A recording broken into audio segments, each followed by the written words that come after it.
Hello everyone, welcome back to the YouTube channel Dr. Alam Services. I am Mohammad Uwais Salam, final year MBBS student at government medical college Fatehpur. तो अभी इस video में बात करने वाला हूं बहुत ही इंपॉर्टेंट और लेटेस्ट अपडेट के बारे में, जो कि all India quota Ayush counselling के स्टे वैकेंसी राउंड और स्पेशल स्टे वैकेंसी राउंड से रिलेटेड है। जो शेड्यूल है अपडेटेड ऑफिशियल वेबसाइट पर आ चुका है। क्या डेट्स हैं, क्या टाइमलाइन रहने वाली है और किन चीज़ों का स्पेशली आपको ध्यान रखना है।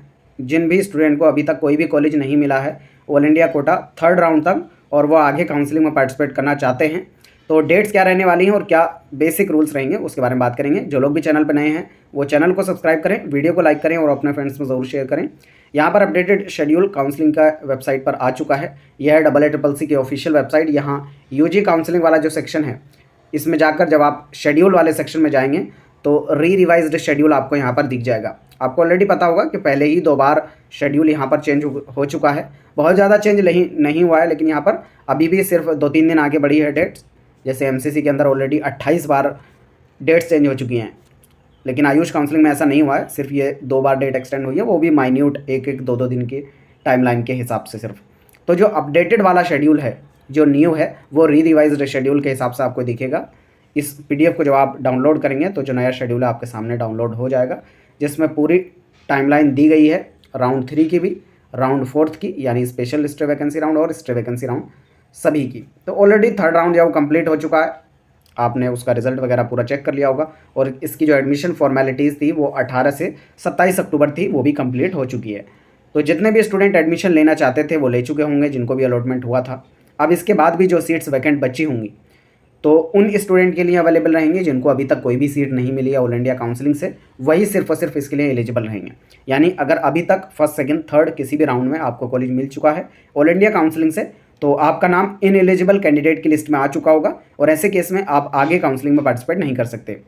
लेकिन अगर आपका नाम इन एलिजिबल कैंडिडेट की लिस्ट में नहीं है तो आप आगे पार्टिसिपेट कर सकते हैं स्टे वैकेंसी और स्पेशल स्टे वैकेंसी राउंड के अंदर।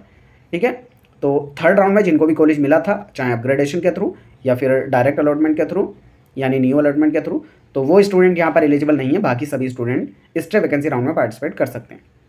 बात करते हैं डेट्स क्या हैं।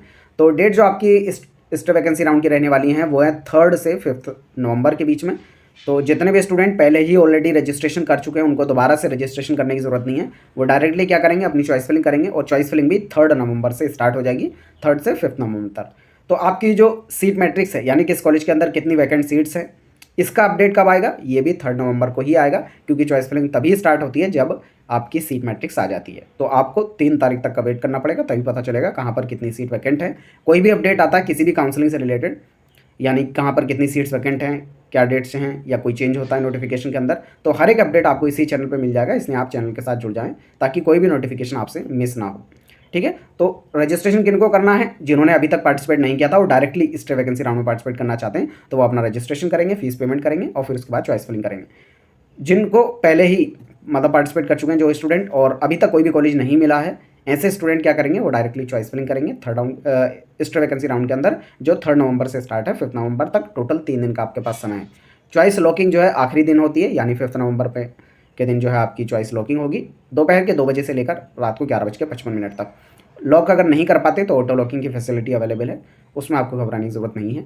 जो प्रोसेसिंग ऑफ रिजल्ट है आपका 6 और 7 नवंबर को होगा। फाइनल रिजल्ट आपका 8 नवंबर को आएगा और आपका एडमिशन लेने की जो डेट है कॉलेज के अंदर वो 10 नवंबर से लेकर 17 नवंबर तक रहेगी। टोटल 8 दिन का समय आपके पास है। ये स्टे वैकेंसी राउंड 1, क्योंकि 2 स्टे वैकेंसी राउंड होते हैं। अब बहुत सारे स्टूडेंट ऐसे होंगे जिनको स्टे वैकेंसी राउंड में भी सीट मिली और वो उसमें एडमिशन नहीं लेना चाहते हैं, तो वो सीट वैकेंट रह जाएंगी। अब ऐसी बची हुई सीट जो है स्टे वैकेंसी राउंड 2 के अंदर चली जाती है और डायरेक्टली उन पर अलॉटमेंट हो जाता है। यहाँ पर ना तो आपके पास रजिस्ट्रेशन करने का ऑप्शन है, ना ही चॉइस फिलिंग करने का ऑप्शन है।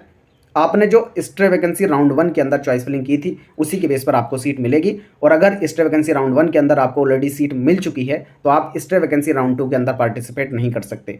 स्टे वैकेंसी राउंड 2 में कौन पार्टिसिपेट करेगा, जिनको कोई भी सीट स्टे वैकेंसी राउंड 1 तक कोई भी सीट नहीं मिली होगी, वही स्टे वैकेंसी राउंड 2 में पार्टिसिपेट कर पाएंगे। कुछ भी नहीं करना होगा उन्हें, डायरेक्टली अलॉटमेंट होगा जो उन्होंने राउंड 1 में चॉइस फिलिंग की थी उसी के बेस पर। तो इसलिए भी ज़रूरी हो जाता है कि आप स्टे राउंड में जो चॉइस फिलिंग है, स्टे वैकेंसी राउंड 1 जो 3 नवंबर से स्टार्ट हो रहा है, उसमें चॉइस फिलिंग बहुत अच्छे से करनी है। जो भी कॉलेज आप लेना चाहते हैं सिर्फ उसी कॉलेज को रखना, किसी भी कॉलेज को ऐसा नहीं डाल देना चॉइस फिलिंग में जिस पर आप एडमिशन ना लेना चाहो। जिन भी कॉलेज में एडमिशन लेना चाहते हो सिर्फ उसी को लिस्ट के अंदर रखना। अगर आपका अलॉटमेंट होगा स्टे वैकेंसी राउंड 1 के अंदर तो हो जाएगा, नहीं होगा तो स्टे राउंड 2 के अंदर, उसमें भी नहीं होगा तो आपकी जो सिक्योरिटी है वो वापस आ जाएगी। ठीक है, तो यही प्रोसेस रहेगा जितने भी गवर्नमेंट और सेमी गवर्नमेंट की सीट्स हैं उन पर एडमिशन का। No registration no choice filling, यहाँ पर कोई भी रजिस्ट्रेशन का ऑप्शन नहीं होगा।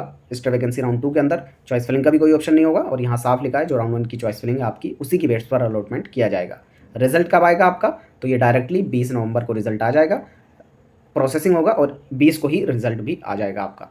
आपको कॉलेज में जो रिपोर्ट करना है वो 21 नवंबर से लेकर 27 नवंबर के बीच में कॉलेज में रिपोर्ट करना होगा, जिसमें टोटल आपको 7 दिन का समय दिया गया है। तो ये डेट्स आपको ध्यान रखनी है। बाकी आगे परसेंटाइल रिड्यूस होगा, कब रिड्यूस होगा, स्टेट का जब थर्ड राउंड हो जाएगा उसके बाद ही जो है परसेंटाइल रिड्यूस होने का नोटिफिकेशन आएगा। जैसी खबरें आ रही हैं उसके हिसाब से बहुत ज़्यादा चांस है कि 5 परसेंटाइल जो है वो रिड्यूस होगा ही होगा। ठीक है, तो ये था अभी का लेटेस्ट अपडेट आयुष काउंसलिंग से रिलेटेड। इसके बाद भी आपकी कोई क्वेरी या डाउट बचता है नीचे कमेंट बॉक्स में बता सकते हैं। मिलते हैं नेक्स्ट वीडियो में, तब तक के लिए थैंक यू।